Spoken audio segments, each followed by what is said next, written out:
안녕하세요 여러분. 디니 여러분하고 드라리 넣고 땡겨비만 피바래. 에러 디 드라리야 저러 아치견 드라리 보노. 에러 아치견 드라리 넣고 땡겨비만 피바래. 바드라네 바드라리래 소이노. 이미다 소리 드라리에 이가 아닙니다 소리 드라리에 피바래. ကဲဒါဆိုရင်စလိုက်ကြရအောင်ရှင်းချက်ခိုက်ခဲ့ရောအဲ့တော့ပထမဆုံးအနေနဲ့ဒီမှာ imida ဆိုတာလေးပေါ့နော် imida ဆိုတာလေးကဖြစ်ပါတယ်ဆိုတဲ့အဓိပ္ပာယ်ရပါတယ်အဲ့တော့သူကဘာနဲ့တွေ့မှာလဲဆိုရင်အရှိမ noun နဲ့တွေ့မယ်ပေါ့နော်အဲ့တော့ noun နဲ့တွေ့ပြီးတော့မှ noun plus imida ဆိုရင်အရှိက noun ဖြစ်ပါတယ်ဆိုတဲ့အဓိပ္ပာယ်ရပါတယ်ဟုတ်ပြီနော်အဲ့တော့ noun plus imida ဒီဖြစ်ပါတယ်ပေါ့ကဲဒါဆိုရင်ကိုသိတဲ့ noun တွေအကုန်လုံးတော့ထည့်ရေးလို့ရတာပေါ့နော်ကဲဒီမှာတော့တစ်ချက်ကဒီ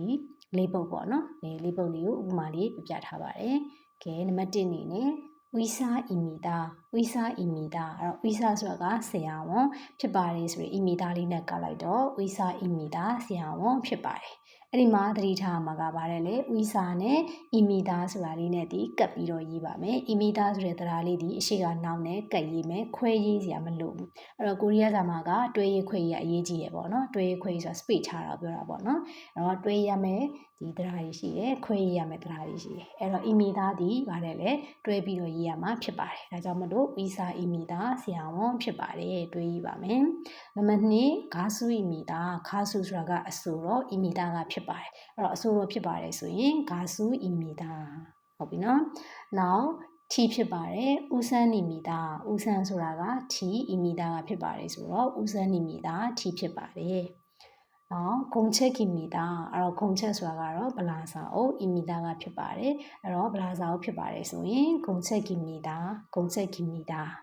ရမယ်နော်အဲ့တော့ဒီမှာကြည့်ကြည့်လိုက်ဂုံချက်ဆိုတာဗလာစာအုပ်ချက်တစ်လုံးပဲဆိုလို့ရှိရင်တော့သူဒီစာအုပ်ပဲပေါ့နော်ဘယ်စာအုပ်မဆိုချက်လို့ပြောလို့ရတယ်အဲ့ဒီမှာမှဗလာစာအုပ်ဖြစ်သွားပြီဆိုရင်တော့သူကဂုံချက်ဆိုပြီးရေးပေးရပါမယ်ဂုံချက်ကီမီတာဗလာစာအုပ်ဖြစ်ပါတယ်ရမယ်နော်ဒါဆိုရင်ကဲလေးလုံးကိုပြန်ဖတ်ပြမယ်လေးချောင်းပေါ့နော်네 의사입니다 의사입니다 가수입니다 가수입니다 우산입니다 우산입니다 공책입니다 공책입니다ကဲဒါဆိုလို့ရှိရင်အီမီတာလေးရပြီထင်ပါတယ်ကိုကြိုက်တဲ့မီနင်းလေးတွေပေါ့နော်ကိုရတဲ့မီနင်းလေးတွေကိုတွဲပြီးတော့ရေးကြည့်ပေါ့နော်အဲ့တော့ noun plus အီမီတာ noun ဖြစ်ပါတယ်ကဲဒါဆိုလို့ရှိရင်မဖြစ်ဘူးမဟုတ်ဘူးပေါ့နော်မဖြစ်ဘူးဆိုတာတက်မဟုတ်ဘူးလို့ပြောကြမယ်အဲ့တော့ noun မဟုတ်ပါဘူးเนาะမဟုတ်ပါဘူးဆိုတဲ့တရားလေးကိုသွားပါမယ်အဲ့တော့မဟုတ်ပါဘူးဆိုတဲ့တရားလေးကကြတော့ဤကအာနိမီတာလို့ခေါ်ပါတယ်ဤကအာနိမီတာအဲ့တော့သူဒီလည်းပဲအရှိမ noun နဲ့တွဲပါမယ်အဲ့တော့ noun plus ဤကအာနိမီတာအဲ့တော့ဤကဘာဖြစ်လို့ထည့်တာလဲဆိုရင်အရှိမ noun ဒီအသက်ပါလို့ရှိရင်ဗါတယ်လေဤနဲ့တွဲပြီးတော့အသက်မပါဘူးဆိုလို့ရှိရင်တော့ဂါနဲ့တွဲပြီးရမှာဖြစ်ပါတယ်ဟုတ်ပြီနော်အဲ့တော့ noun လေးတက်တဲ့ကအသက်ပါလားမပါလားတေချာကြည့်ရမှာဖြစ်ပါတယ်ဟုတ်ပြီနော်အဲ့တော့အဲ့ဒီမှာကြည့်ကြည့်လိုက်မယ်ဤကအာနိမီတာဤကနဲ့အာနိမီတာနဲ့ဒီခွဲရေးပါမယ်နော် space ချမယ်ခွဲရေးမယ်ကတ်မရေးဘူးပေါ့နော်ဘာဖြစ်လို့လဲကတ်ရေးမှာကတော့ noun နဲ့ဤကနဲ့ကတော့ကတ်ရေးလို့ရမယ်အာနိမီတာကြတော့ခွဲရေးလိုက်ပါမယ်ဟုတ်ပြီနော်ကဲဒါဆိုရှင်ဥပမာလေးတွေကိုတွားကြည့်ကြရအောင်ဥပမာဘီစောကအာနိမီတာအဲ့တော့ဘီစောဆိုတာကတော့အတွင်းရေးမှုအဲ့တော့ဘီစောမှာအသက်မပါတဲ့အတွက်ကြောင့်မလို့ခါလေးထည့်ပေးထားတယ်ဟုတ်ပြီနော်အဲ့တော့ဘီစောကခွဲရေးမယ်အာနိမီတာအဲ့ဒါဆိုရင်အတွင်းရေးမှုမဟုတ်ပါဘူးရမယ်နော်နောက်ဘေကအာနိမီတာဘေဆိုတာကတရုပ်ဆောင်ပေါ့ဟုတ်ပြီနော်မင်းသားမင်းသမီးကိုပြောတာပေါ့နော်အဲ့ဒီမှာဘေဦးမှာအသက်မပါတဲ့ခါကျတော့သူကဘာနဲ့တွေ့လဲဂါလေးနဲ့တွေ့ပါတယ်အဲ့တော့ဘေဦးကအာနိမီတာတရုပ်ဆောင်မဟုတ်ပါဘူးနောက်တစ်ခုဂေါဒီအာနိမီတာ